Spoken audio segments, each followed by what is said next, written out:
Outra questão, 35 do TRF 2007.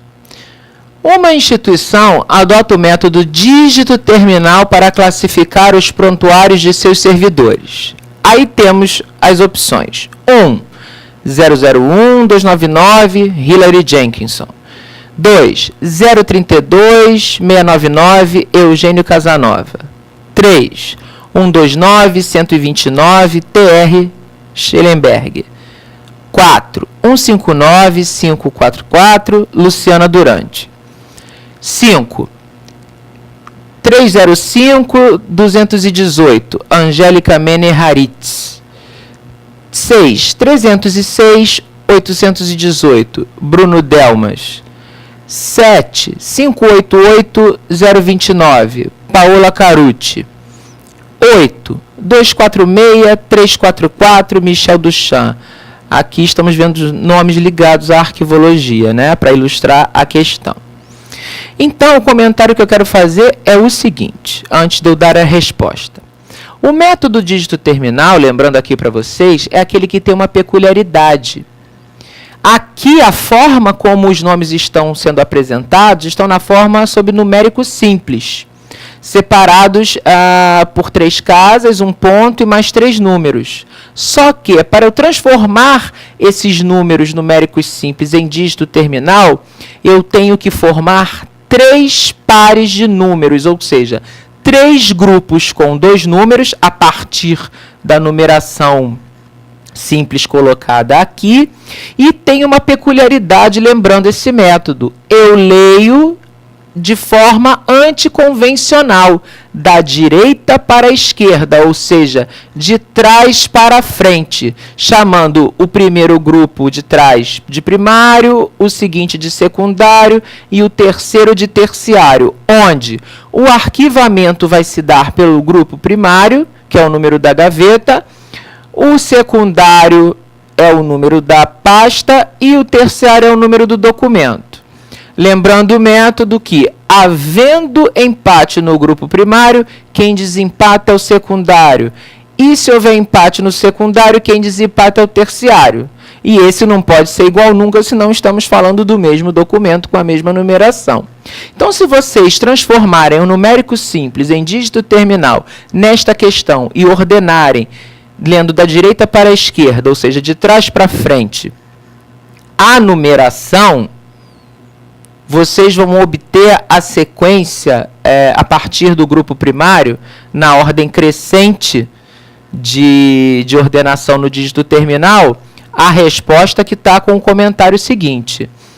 Letra B de bola.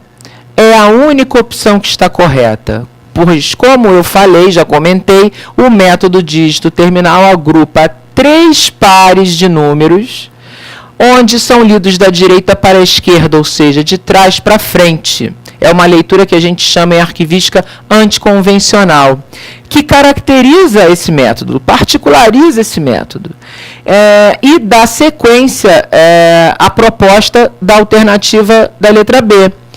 Quando há empate, também já falei aqui, entre os grupos primário, o secundário desempata e assim por diante, para estabelecer a ordem. Então, a resposta correta é letra B, na sequência adequada. A próxima questão. 36. Só devem ingressar no arquivo permanente os documentos. Vamos ler as alternativas? Letra A. Correspondentes às atividades fim da instituição. Letra B. Em suporte de durabilidade comprovada. Letra C. Que permaneceram 10 anos ou mais no arquivo intermediário.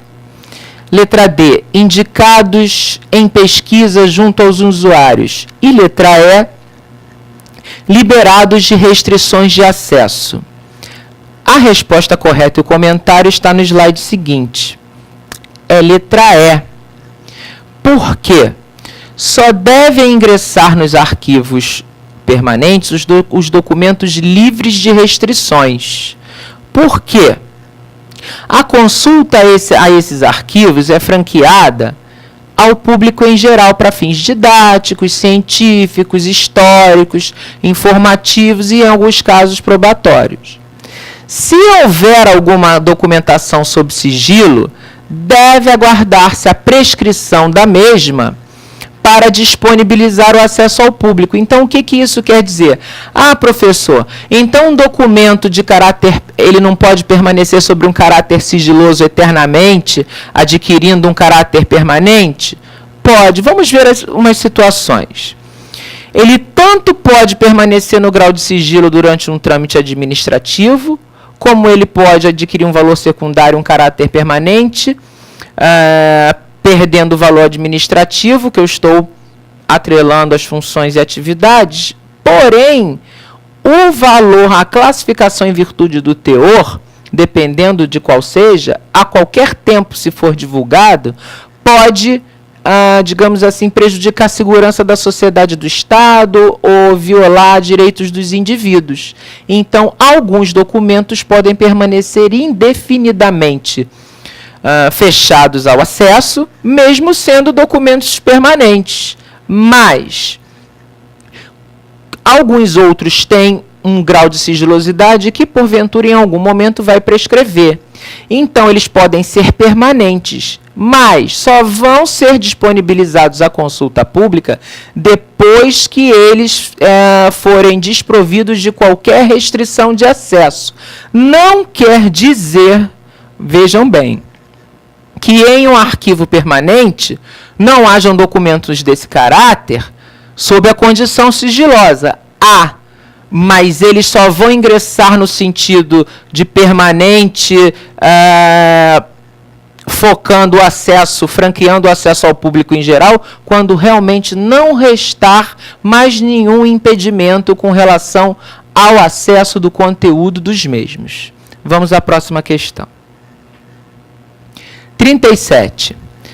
Para traduzir visualmente as relações hierárquicas e orgânicas entre as classes definidas na organização dos documentos, os arquivistas utilizam em relação aos documentos de primeira e terceira idades, respectivamente. Vamos ler as alternativas. A tabela de temporalidade e o plano de destinação. B. A tabela de equivalência e o sistema de notação. C. O fluxograma e o cronograma. D. O plano de classificação e o quadro de arranjo. E E. O plano de armazenamento e o mapa topográfico. Então, vamos recapitular o que diz na questão antes do comentário. Documentos de primeira e terceira idade, para serem organizados, precisam de instrumentos, respectivamente. Quais são eles? A resposta correta está no slide seguinte, junto com o comentário. É a letra D. Na primeira idade, chamada idade corrente, utiliza-se o plano de classificação ou plano de classificação de assuntos ou código de classificação de assuntos. É muito importante o concurseiro ter noção das sinonímias que são usadas pelas bancas para descrever as questões, ok? Não se fechar só num termo.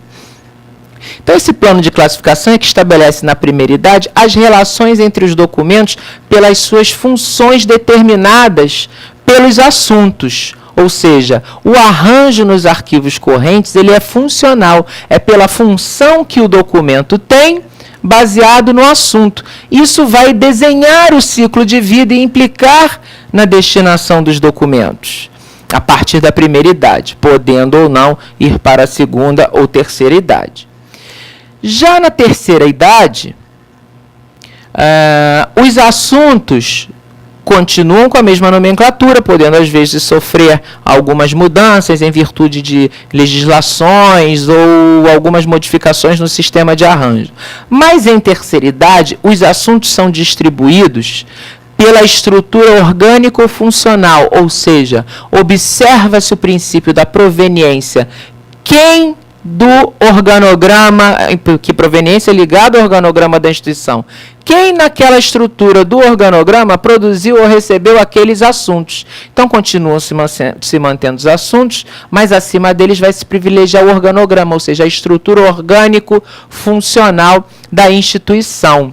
que vai se subdividir nas unidades do fundo, que a gente chama de séries. E as séries, com as suas subdivisões, mostrando o organograma, a hierarquia funcional da instituição, mostrando essa relação hierárquica dos assuntos em relação ao organograma. Então, utiliza-se, nesse caso, o que a gente chama, na terceira idade, de quadro de arranjo. E este quadro de arranjo se diferencia do arranjo nos arquivos correntes, porque o arranjo não é mais funcional, é pela estrutura. Então, chama-se o arranjo nos arquivos permanentes de arranjo estrutural.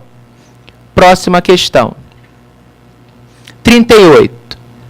Na descrição dos arquivos permanentes, os instrumentos de pesquisa voltados para a localização específica de unidades documentais são os, vamos ver as alternativas, catálogos e índices, guias e inventários, guias e catálogos, inventários e catálogos, inventários e índices. Temos aí nas alternativas vários instrumentos de pesquisa que vale ressaltar, são os produtos da descrição em arquivos permanentes. Mas a resposta correta para essa questão, que vai dizer a localização, os instrumentos voltados para a pesquisa da localização específica dos documentos, é a letra A. Porque o catálogo é um instrumento temático que descreve de forma pormenorizada o acervo acumulado, remetendo à sua localização física. E por que em associação dele está o índice? Porque o índice é um instrumento de pesquisa auxiliar, ok? Que pode ser usado juntamente com o catálogo para ajudar na localização dos documentos através de uma lista sistemática de termos alfabéticos. Então, o índice ajuda a remeter à localização exata do termo dentro daquele, quer dizer, aquele assunto, aquela palavra-chave, dentro do catálogo. Então, mais adequadamente, para se localizar os documentos descritos pormenorizadamente, individualmente, a melhor combinação aí de instrumentos de pesquisa seria o que está na letra A, catálogo e índice. Próxima questão. 39. Tradicionalmente, considerado como suporte, o disco, entretanto, aparece no Dicionário Brasileiro de Terminologia Arquivística, publicado pelo Arquivo Nacional em 2005, como exemplo de espécie documental. Ao lado de ata, carta, decreto, memorando, etc., no âmbito da documentação sonora, gênero para o qual o disco tem servido de suporte, seriam exemplos apropriados de espécie. Meio capcioso esse enunciado, né? Então, o disco, no dicionário de terminologia arquivística, ele aparece como uma espécie documental. Mas no âmbito da documentação sonora, a gente coloca ele como se fosse um gênero documental. Gênero